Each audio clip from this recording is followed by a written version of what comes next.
अमेरिकी राष्ट्रपति Donald Trump ने भारत पर 50% टैरिफ लगा दिया है, लेकिन इसके बाद भी वह भारत को झुका नहीं पाए।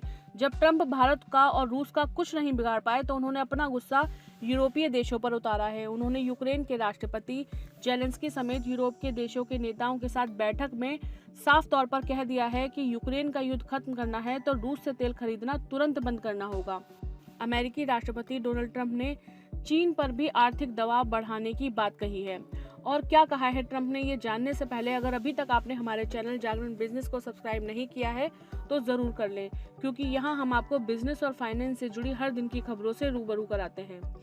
अमेरिकी राष्ट्रपति डोनाल्ड ट्रंप रूस और यूक्रेन का युद्ध रुकवाना चाहते हैं और रूस को घुटनों पर लाना चाहते हैं। इस काम में वे भारत की मदद चाहते हैं। ट्रंप बार बार कोशिश कर रहे हैं कि भारत रूस से तेल ना खरीदे, लेकिन भारत का रूस से तेल खरीदना जारी है। ऐसे में अमेरिका ने भारत के ऊपर जुर्माने के तौर पर 50% का टैरिफ लगाया है। जब ट्रंप को लगा कि इतने अधिक टैरिफ के बाद भी वह भारत को कमजोर नहीं कर पाए तो उन्होंने अपना गुस्सा यूरोप पर उतारा है। उन्होंने सभी यूरोपीय देशों के नेताओं के साथ बैठक की, जिसमें उन्होंने साफ तौर पर कहा है कि यदि यूक्रेन युद्ध रुकवाना है तो रूस से तेल खरीदना बंद करना होगा। इस सब में उन्होंने चीन पर भी आर्थिक दबाव बढ़ाने की बात कही है। सूत्रों के मुताबिक पिछले दिनों राष्ट्रपति ट्रंप ने कोएलिशन ऑफ द विलिंग यानी उन देशों के समूह के साथ वर्चुअल बैठक की जो यूक्रेन की सुरक्षा और शांति बहाली की कोशिशों में सक्रिय हैं, जिसमें जेलेंस्की समेत 35 देशों के नेता शामिल हुए। उन्होंने साफ तौर पर कहा कि यूरोप को तेल बेचकर रूस ने केवल एक साल में 1.1 अरब डॉलर कमाए हैं। रूस की ये कमाई बंद करने के लिए यूरोप को भी रूस से तेल खरीदना बंद करना होगा। भारत का नाम लेते हुए ट्रंप ने कहा कि मैंने पहले ही भारत पर कार्रवाई की है।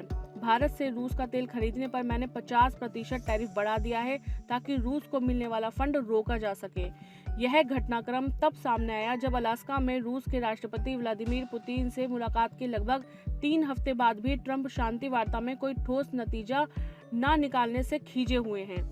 ट्रंप अब सोच रहे हैं कि क्या वे खुद सीधे मध्यस्थता कर क्रेमलिन और यूक्रेनी नेताओं की बैठक करवा सकते हैं। इसी बैठक के बाद फ्रांस के राष्ट्रपति इमैनुएल मैक्रों ने ऐलान किया है कि अगर युद्ध विराम होता है तो 26 देश यूक्रेन में शांति रक्षक बल भेजने को तैयार हैं।